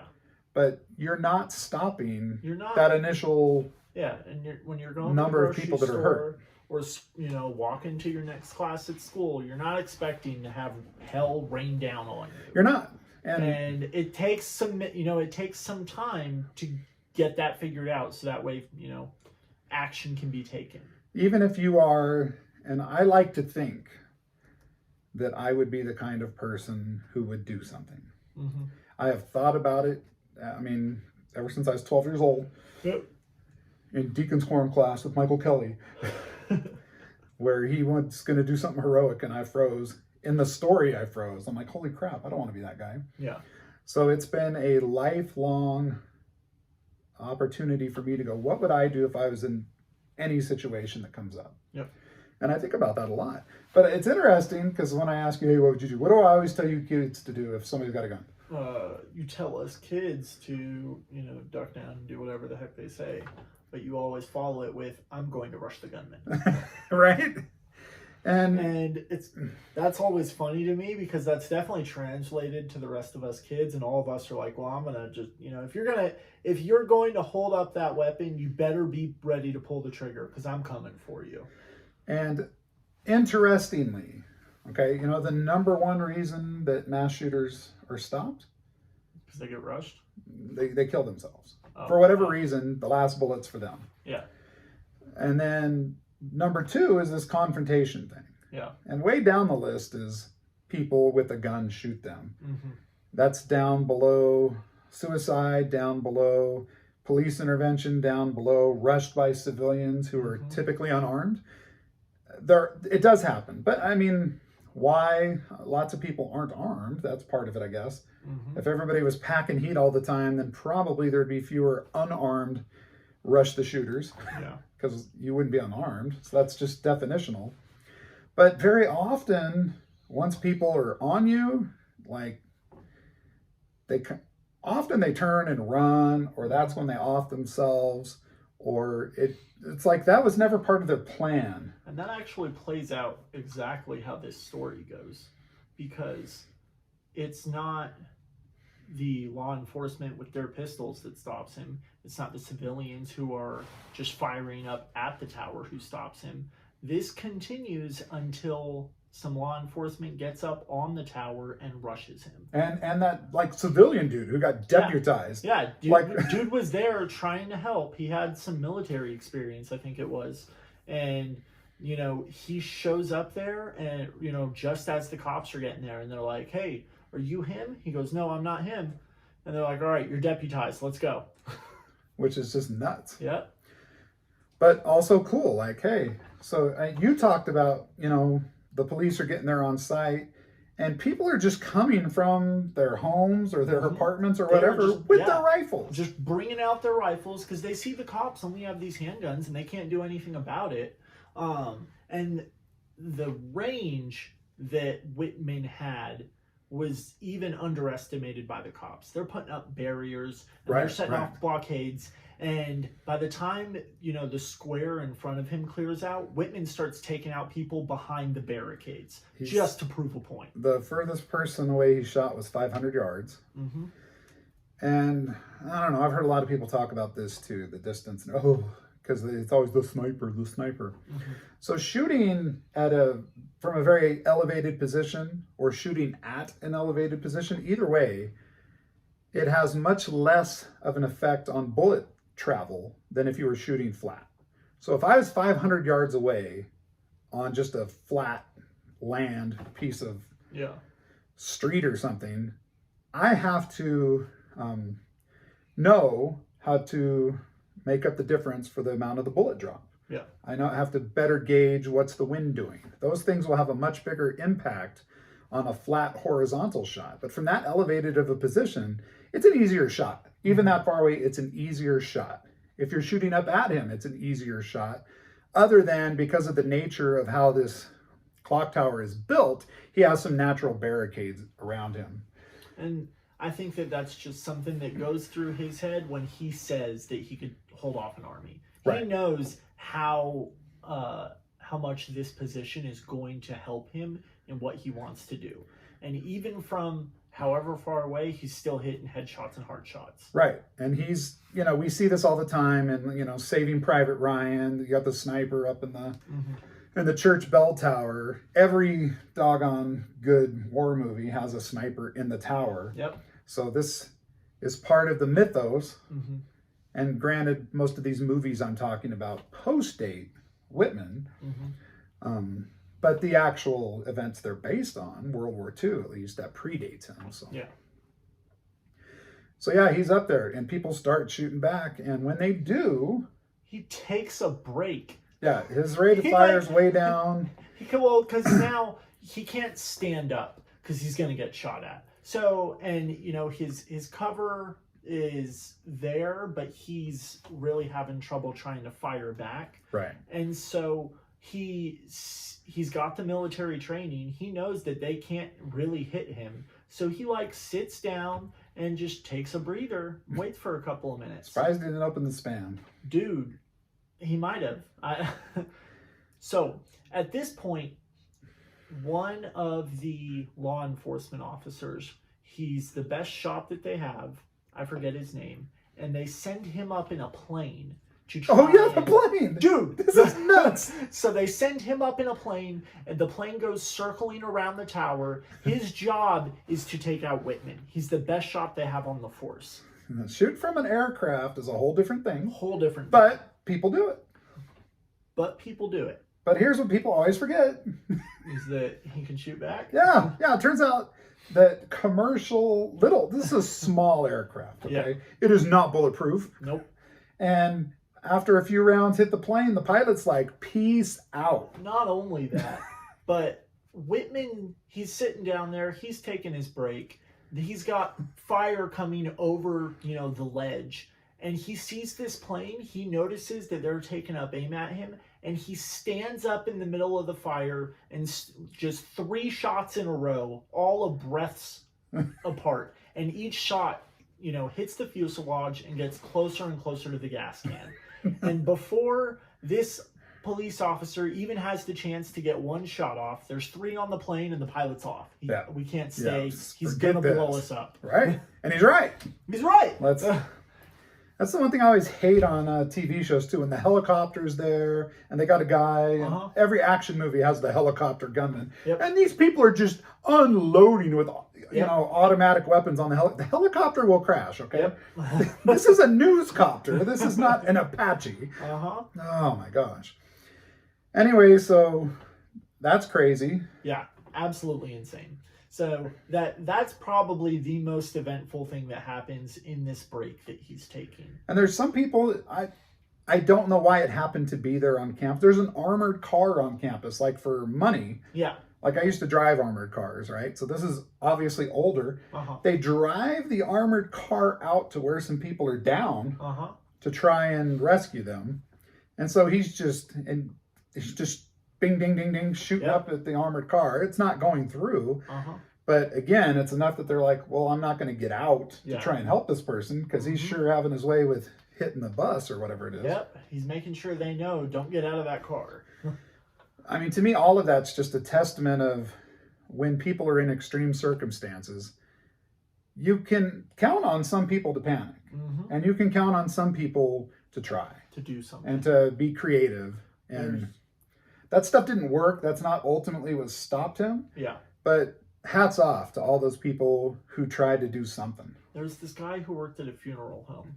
And so he had access to an ambulance. And the funeral home's like 2 blocks away from where all this is happening. So as soon as he hears about it, he takes his ambulance and he goes and starts parking his ambulance, lifting people up and putting them into it. And he's making trips out to the medical person on site or all the way out to the hospital with these people.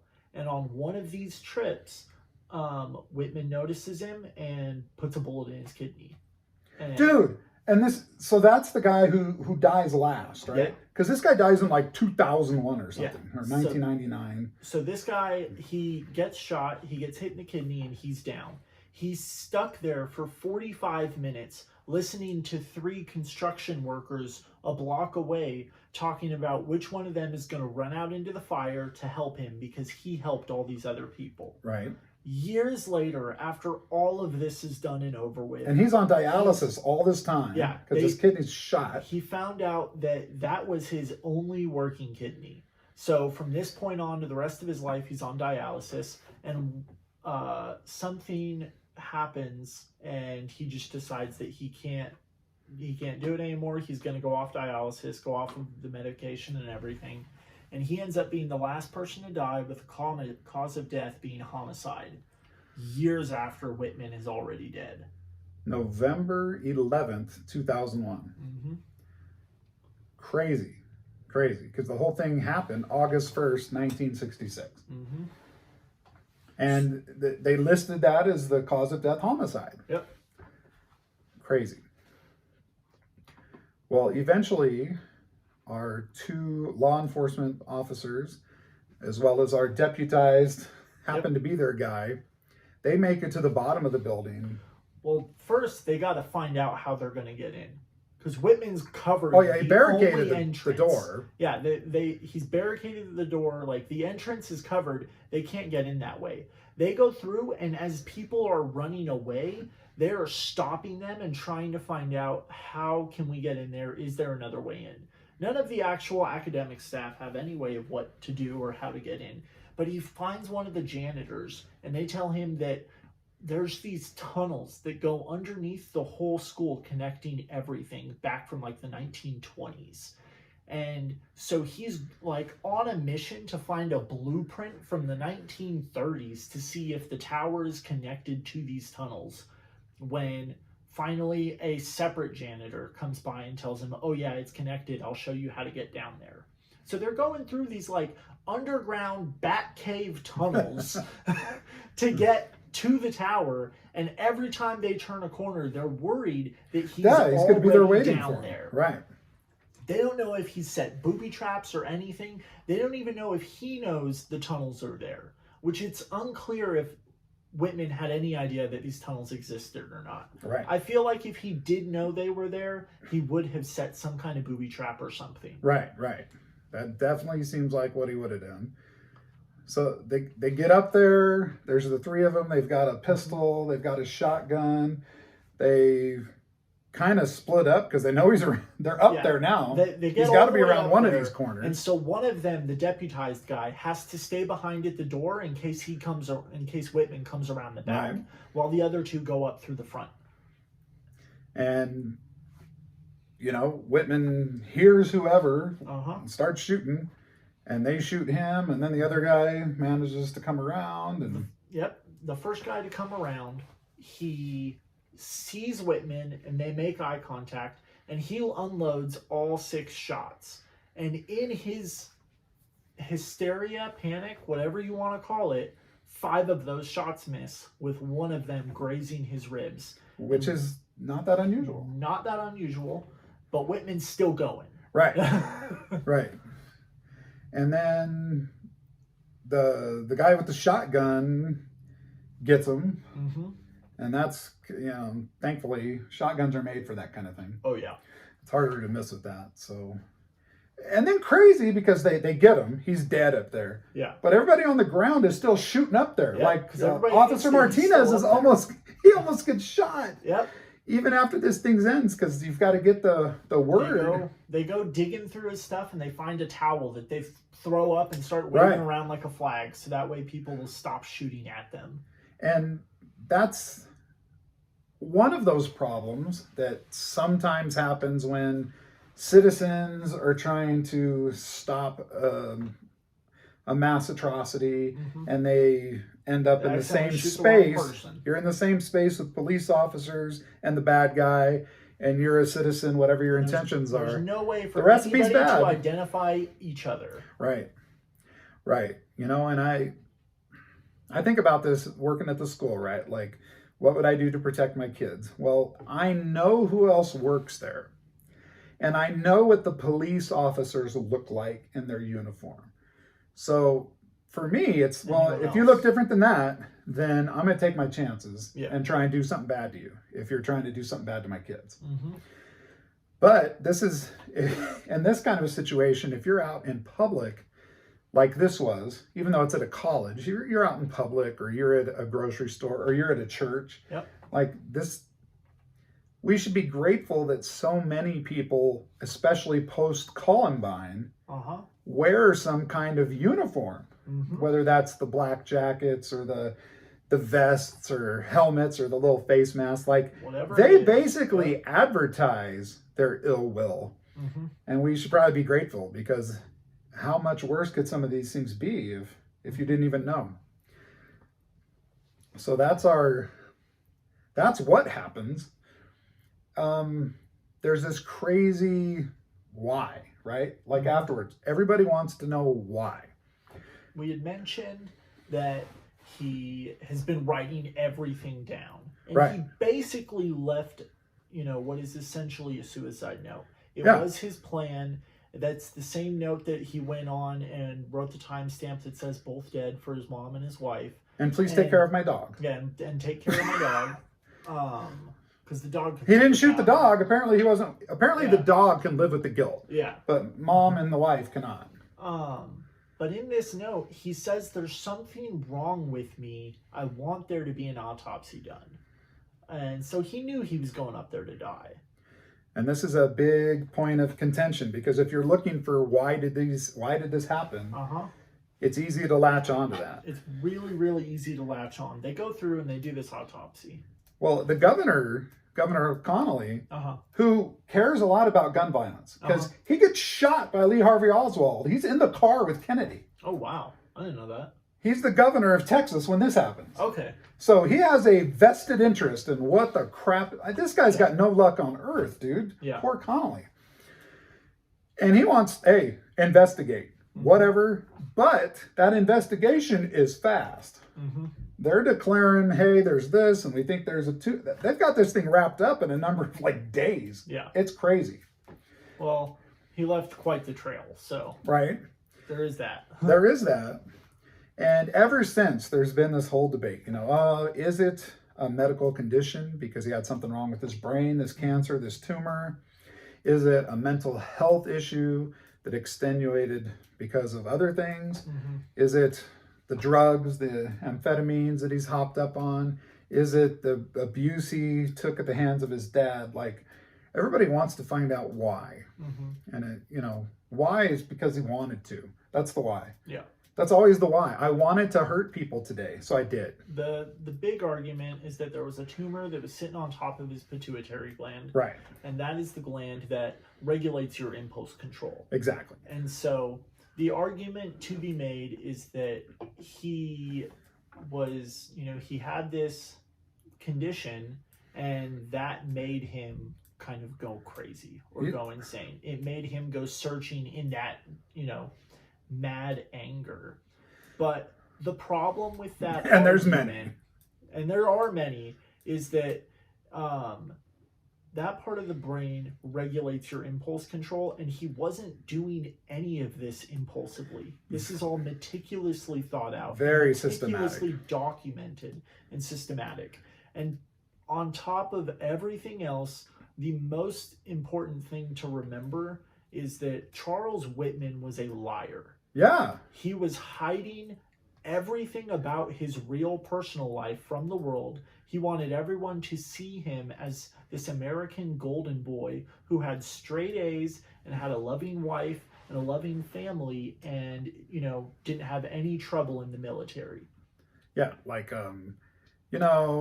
why on earth are we going to believe as the gospel truth what that guy leaves behind as the record of the why? You're like the last person I want to hear from about why you did this, because you are not right. Yeah. You're not right. And that could mean you have mental illness. That could mean you're a bad person. You could say that you're evil. I mean, I believe there's evil. I believe that's a thing. I also believe that you invite or discourage it. And I think I can agree with that. he did some inviting there. So not to make this a big, religious topic, but, this, why would we believe him? Yeah. So I love that you point out that he's a liar. I love that because that sums it up. He lied to himself. Yeah. Everything that he does and says, he's trying to, make this self-image of him. And just go read his narcissistic papers. Like... And when people go running around trying to chase these rabbit holes about could it be this or that's all he wanted. He wanted power over people. And if you're going to go chasing every little lead looking for the silver bullet, which is a terrible expression in this case, but if you're looking for the silver lining or the magic answer based on his words, you are playing right into his hands. Yeah. It's just terrible. So some of the after effects on society after this. One, the last half hour of this thing is all on live TV. Yep. There weren't rules yet about what are we going to show, what are we going to delay, how are we going to do all that. So I guess we're probably lucky he was way up on this tower, because likely if this was a ground level thing, we're having live TV images of this guy killing people. Kids are going to see this stuff. Yep. And I don't think you need to hide the real world from children, but I do think you sometimes need to choose the setting of how they're going to interact with things like this. Yep. So that's terrible. We've got the development of different SWAT tactics.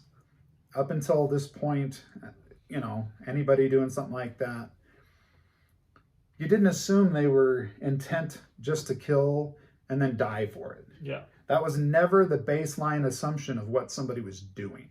It should have been from this point on.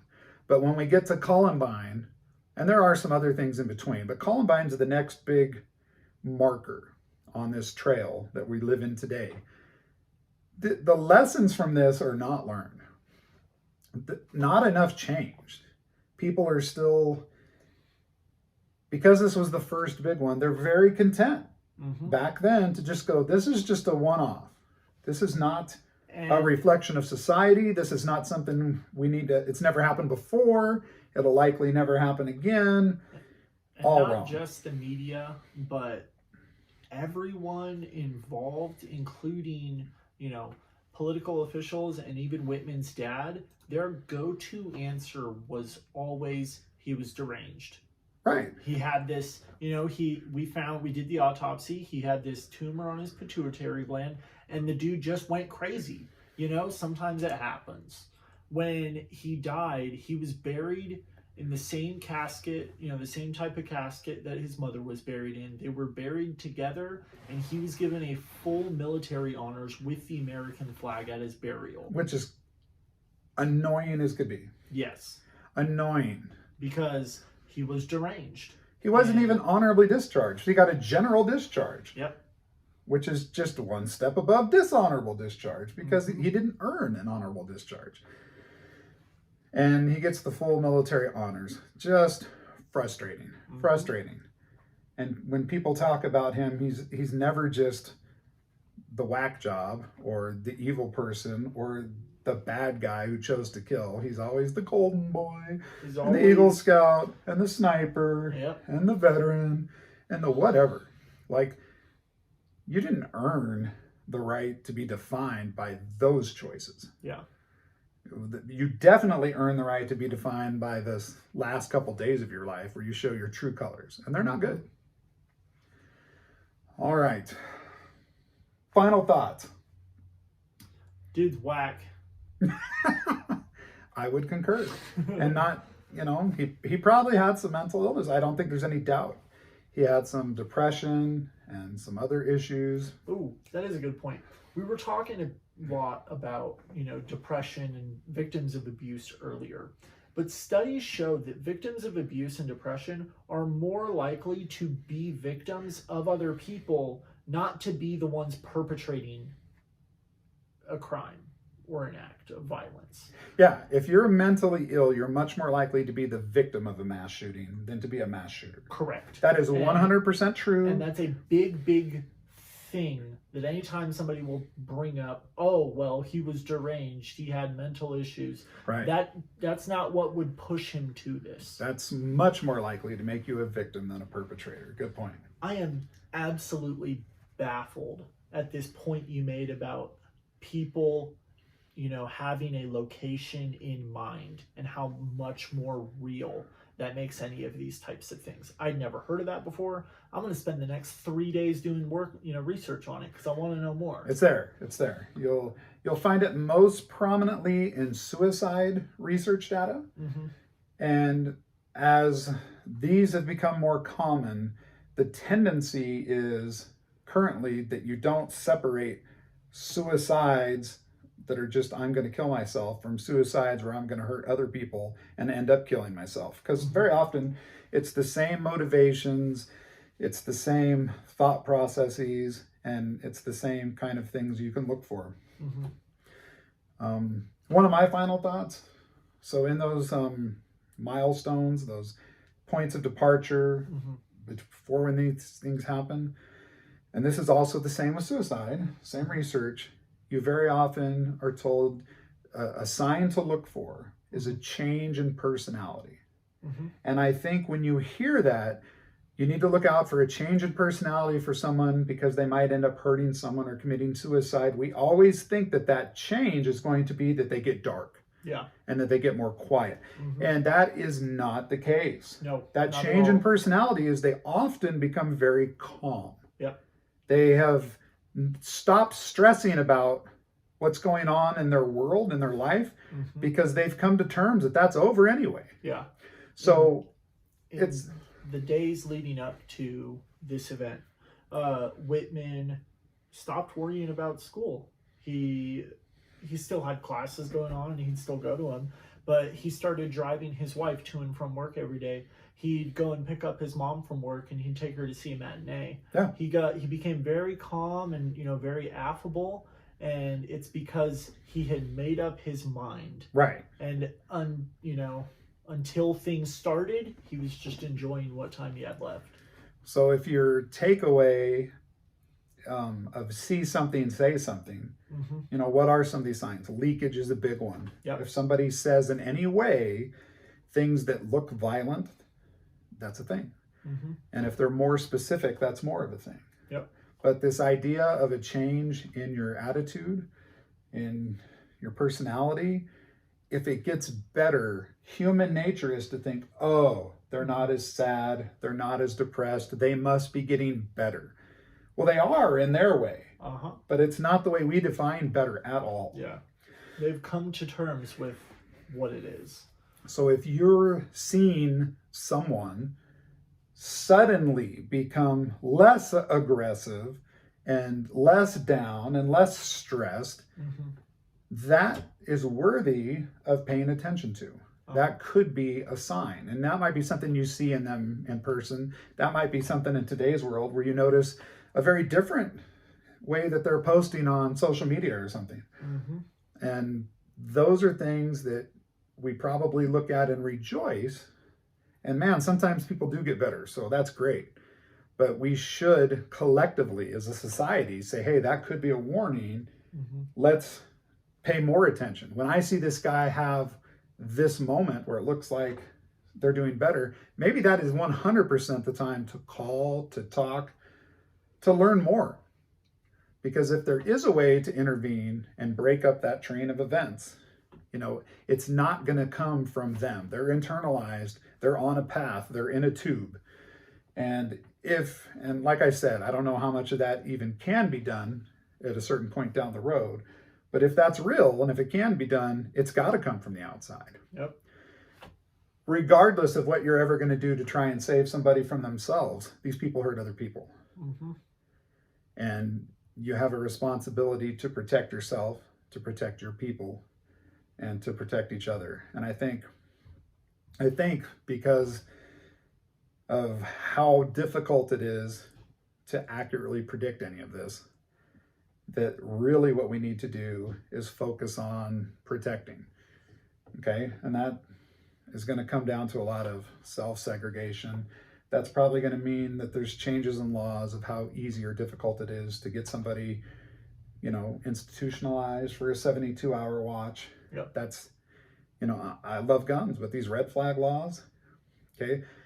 My problem with them right now is not that, hey, if you're a gun owner and you have a mental issue come up, they come and take your guns. I don't have any beef with that. What is the process to retrieve your property is my beef. Okay. So if I go through treatment, if I'm found to be okay, how does that look? How does that work? I have a hard time with, because so many people do have mental health issues. You know, I've been depressed in my life. The fact that I went on Prozac for a little while after your mom died, I would not have liked that to mean when I make that doctor's appointment and he gives me that prescription that the police come and take all of my weapons. I don't think that would be appropriate. No. Would it be appropriate for maybe somebody to come by and talk to me? Maybe. Maybe that's a thing. Don't know all the answers. And some of these, there's just no answer for, because bad people choose to do bad things. Shall we go over some of these sources we used today? Yep. Okay. I've got a stack of them here, so let's see what we can find. One of these that I try and look at a lot of scholarly stuff. I'm waiting for something to load ever so slowly here, which is a pain in the butt. All right, let's go with some of the books we used. So the definitive book on this is A Sniper in the Tower by Gary M. Laverne. That was written in 1997, which amazes me for two reasons. One, that's 30 years after this happens that we have a real definitive book about it. And also that's held up to be the gold standard. Gary Laverne was in Texas when this happened. He was about 10 years old. He remembers seeing it on the TV and watching the news with his dad.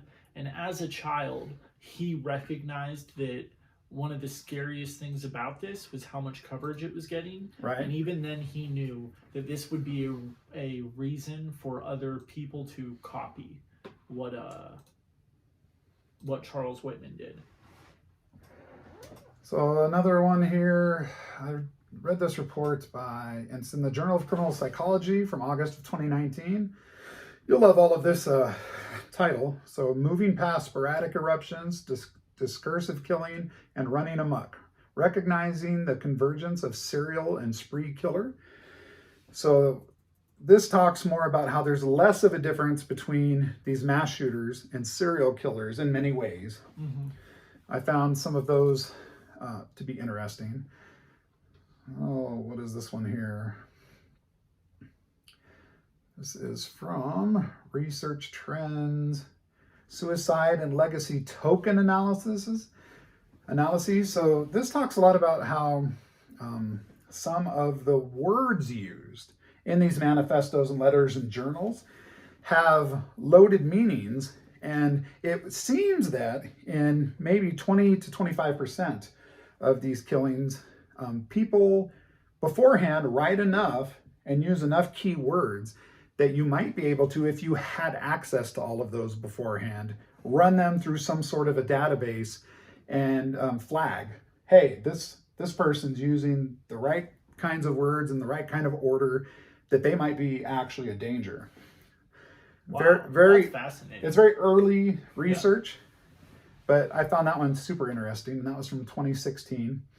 I mean, that's the type of thing that, like, if I'm an English teacher, I read that, and I keep an ear out for that type of stuff in my students' writing, you know? Yeah, you can look up on YouTube, Sniper 66. It has a lot of the news footage from back then.